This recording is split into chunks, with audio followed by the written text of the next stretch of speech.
মারাত্মক অসুস্থ ব্যক্তি এই ধরনের সমস্যায় পাগলের মতো আচরণ করতেছে, আর কানের কাছে গিয়ে তিনি আয়াতগুলো পড়ে ফু দিয়েছিলেন, সাথে সাথে সে ব্যক্তি ভালো হয়ে গেছে।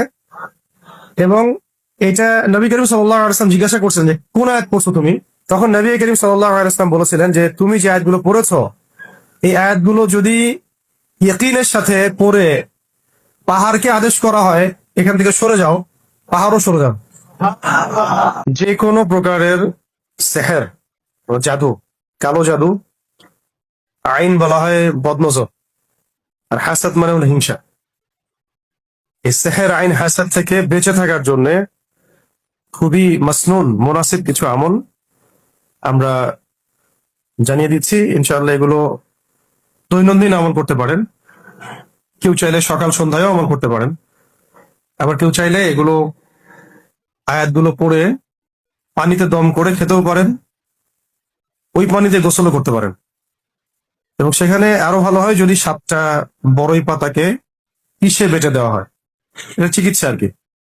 নাকি এমনিতে আমার অভিজ্ঞতা থেকে বলা যে যদি নিয়মিত এগুলো পড়াও হয় সকালে সন্ধ্যায় বা রাতে, এমনি আয়াতগুলো পড়া হয়, পড়ে দম করা হয় গায়ে, বা মাসাজ করা হয়, বা পানিতে ফু দিয়ে পানি খেয়ে নেওয়া হয়, এতেও ইনশাল্লাহ আল্লাহ চাইতো সমস্ত ফিতনা থেকে হেফাজতে থাকবেন ইনশাল্লাহ। বা কেউ যদি ফিতনা করতেও চায় ইনশাল্লাহ কাজ হবে, কাজ হলেও সাময়িক হবে। ঠিক আছে, এটা একটা অসুস্থতার মতোই, যে কোনো অসুস্থতা সারতে যেমন সময় লাগে এটা সারতে একটু সময় লাগতে পারে, তাই বলে হতাশ হওয়া যাবে না, চেষ্টা চালিয়ে যেতে হবে। এর আগে প্রথমে শর্ত হচ্ছে 1 নাম্বার যে খালেস ভাবে আল্লাহর কাছে তওবা করা, খালেস ভাবে আল্লাহর কাছে তওবা করা, রিজিকটা হালাল করার চেষ্টা করা, আল্লাহর দিকে রুজু হয়ে যাওয়া, মানে আল্লাহর দিকে নিজেকে রুজু করে ফেলা। হ্যাঁ, আল্লাহ পাকের উপর রুজু করা। 4 হলো আল্লাহর উপর তাওয়াক্কুল করা, ভরসা করা। 5 নাম্বার হচ্ছে আমাদের সমাজে যে কবিরাজ, তারপরে যে তান্ত্রিক টান্ত্রিক এগুলো থাকে, এদের শরণাপন্ন ভুলেও না হওয়া। ওখানে গেলেই আপনি মুসিবতে পড়বেন, আরো সমস্যা করবেন, এবং কুফরিও হয়ে যেতে পারে, ওখানে শিরক হয়ে যেতে পারে। এগুলো করবেন না। প্রথমে আমি কিছু জিকিরি বলি। 1 নাম্বার হল লা হাওলা ওয়ালা কুওয়াতা ইল্লা বিল্লাহ, লা হাওলা ওয়ালা কুওয়াতা ইল্লা বিল্লাহ। এটা দৈনিক যতবার ইচ্ছা পড়েন, কোনো সংখ্যা নির্দিষ্ট নেই, যতবার ইচ্ছা পড়তে পারে। 2 নাম্বার হচ্ছে হাসবি আল্লাহ ওয়া নি'মাল ওয়াকিল, হাসবি আল্লাহ ওয়া নি'মাল ওয়াকিল। এর সাথে এটাও হতে পারে নি'মাল মাওলা ওয়া নি'মান নাসির।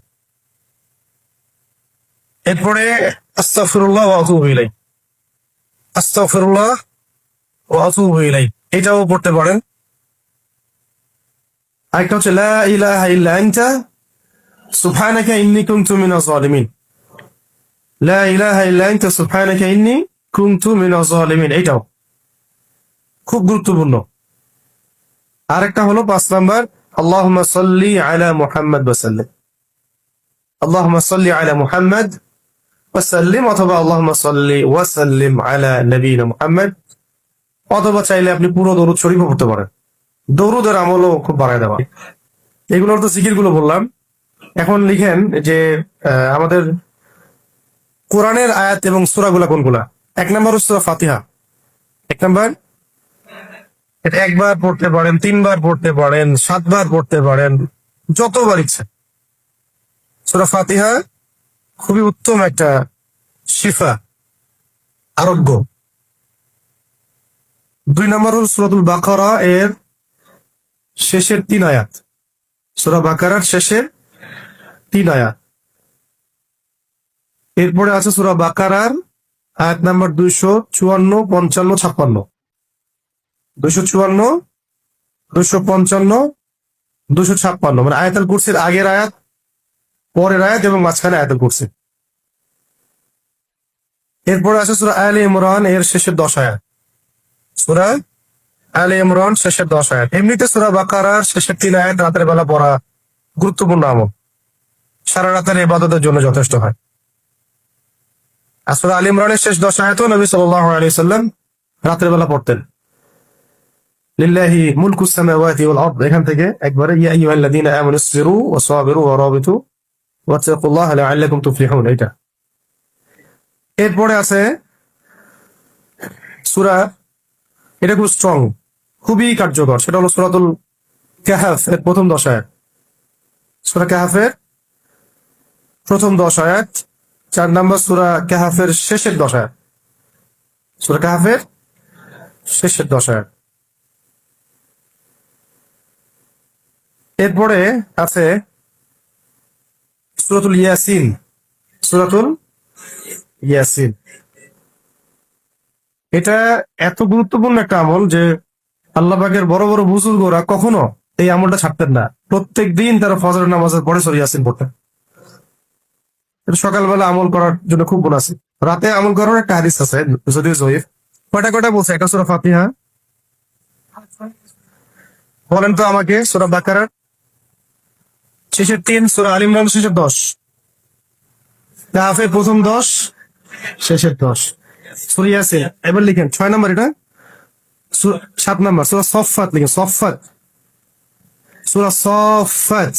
দুটো সূরা আছে এমন, একটা সফ একটা সফফাত। এটা বলছে সফফাত, সূরা নাম্বার 37, 37।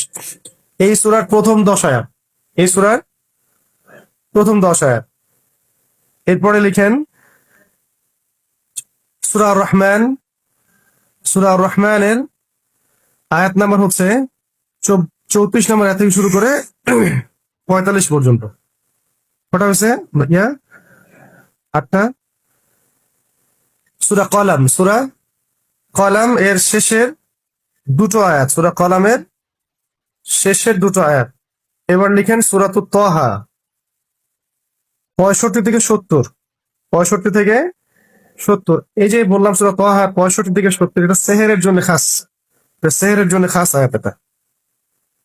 আর যেটা বললাম সূরা কলাম এর শেষের 2 আয়াত, এটা বদনজরের জন্য খাস। এবার যে একটা বলতেছি, একটা সম্পর্কে সাহাবী আব্দুল্লাহ বিন মাসউদ রাদিয়াল্লাহু আনহু, মানে এমন একটা অবস্থা ছিল যে এক মারাত্মক অসুস্থ ব্যক্তি এই ধরনের সমস্যায় মানে পাগলের মতো আচরণ করতেছে, আর কানের কাছে গিয়ে তিনি আয়াতগুলো পড়ে ফু দিয়েছিলেন। সাথে সাথে সে ব্যক্তি ভালো হয়ে গেছে। এবং এটা নবী করিম সাল্লাল্লাহু আলাইহি ওয়াসাল্লাম জিজ্ঞাসা করছেন যে কোন আয়াত পড়ছো তুমি? আব্দুল্লাহ বিন মাসউদ রাদিয়াল্লাহু আনহু বলছেন যে আমি এই এই আয়াতগুলো পড়ছি ইয়া রাসূলুল্লাহ। তখন তখন তখন নবী করিম সাল্লাল্লাহু আলাইহি ওয়াসাল্লাম বলেছিলেন যে তুমি যে আয়াতগুলো পড়েছো, এই আয়াতগুলো যদি ইয়াকিনের সাথে পড়ে পাহাড়কে আদেশ করা হয় এখান থেকে সরে যাও, পাহাড়ও সরে যাও।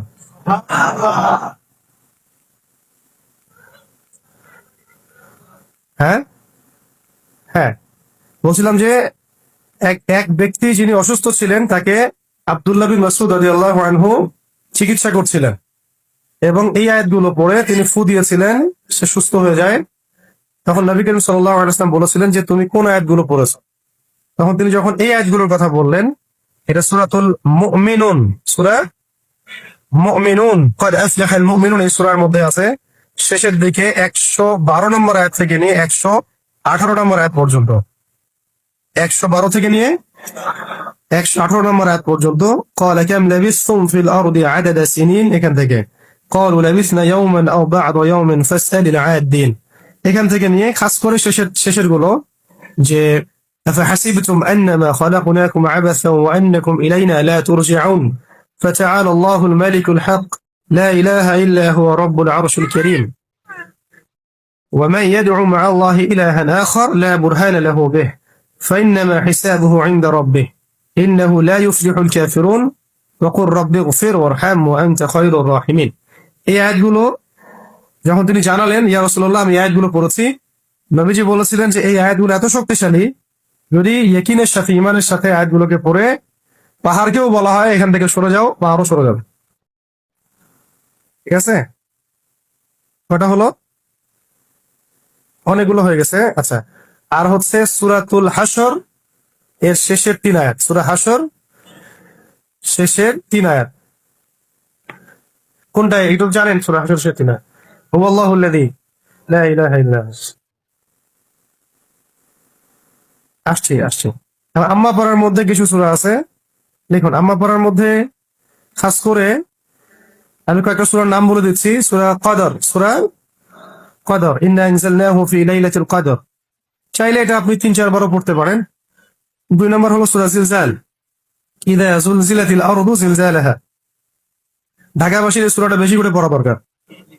ঠিক আছে, কে জানে হয়তো আল্লাহ পাক এই সূরার বরকতে হেফাজত করে ফেলতে পারেন আমাদেরকে। তো এটা যে ঝুলতেছে আমাদের মাথার সামনে, আর কি বুঝতে পারেন? আল্লাহ পাক আমাদেরকে এই আযাব থেকে হেফাজত করেন। আচ্ছা, সূরা জিলজাল, এরপর সূরা তাকাসুর, আলহাকুমুত তাকাসুর হাত্তা যুরতুমুল মাকাবির, এটা ঠিক আছে। এরপর সূরা আদিয়াত, বলে আদিয়াতি দাবহান ফালমুরিয়াতি কদহান ফালমুগীরাতি সুবহা, এই সূরা বুঝছে? এখানে কয়টা বললাম? সূরা কদর, জিলজাল, তাকাসুর, আদিয়াত। সূরা আলাম নাশরাহ লাকা সাদরাক, সূরা আলাম নাশরাহ লাকা সাদরাক, এবং সূরা ফিল, আলাম তারা কাইফা ফাআলা রাব্বুকা বিআসহাবিল ফিল। হ্যাঁ, এই দুটা সূরা আলাম নাশরাহ লাকা সাদরাক আর সূরা ফিল, আলাম তারা কাইফা ফাআলা রাব্বুকা বিআসহাবিল ফিল। এরপরে সূরা কাফিরুন থেকে সূরা নাস, ছেড়ে দাও। সূরা কাফিরুন থেকে সূরা নাস, ঠিক আছে?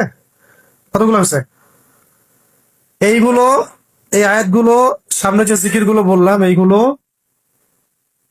নিয়মিত যদি আমরা করতে পারি, ইনশাআল্লাহ আল্লাহ চাইতো আমাদের নিজেদের ব্যক্তি জীবন, পারিবারিক অন্যান্য সমস্যাগুলো থেকে, সন্তান, সংসার, অন্য যে কোনো অসুস্থতা বা ওয়াসওয়াসার রোগ বা জিনগ্রস্ততা বা জাদুগ্রস্ততা, আল্লাহ চাইতো কেটে যাবে ইনশাআল্লাহ। এটা হলো সেলফ রুকিয়া, এটার জন্য কারো কাছে যেতে হবে না। নিজেরাই আমরা দৈনিক যখন একটা সময় পাবো, ফজরের পরে আয়াতগুলো পড়ে নিব, পড়ে সামনে যদি আমাদের একটা, মানে সবাই তো পানি খাই সকালবেলা, জগ টক থাকে, সেখানে যে পানিগুলো থাকবে ওখানে দম করব, ওই পানিটাই সারাদিন আমরা খেতে পারি। আর যদি জামজামের পানি হয় আরো বেশি ভালো। নির্দিষ্ট কোনো সময় নেই, ওযু অবস্থায় যে কোনো সময় পড়া যায়, সকালে, রাতে। সবচেয়ে ভালো সময় হলো শেষ রাত, তাহাজ্জুদের ওয়াক্ত হলো সবচেয়ে ভালো সময়। আর আমার কাছে মনে হয় ফজরের পরের সময়টাও অনেক ভালো সময়। ঠিক আছে, এই কাজগুলো করি ইনশাআল্লাহ।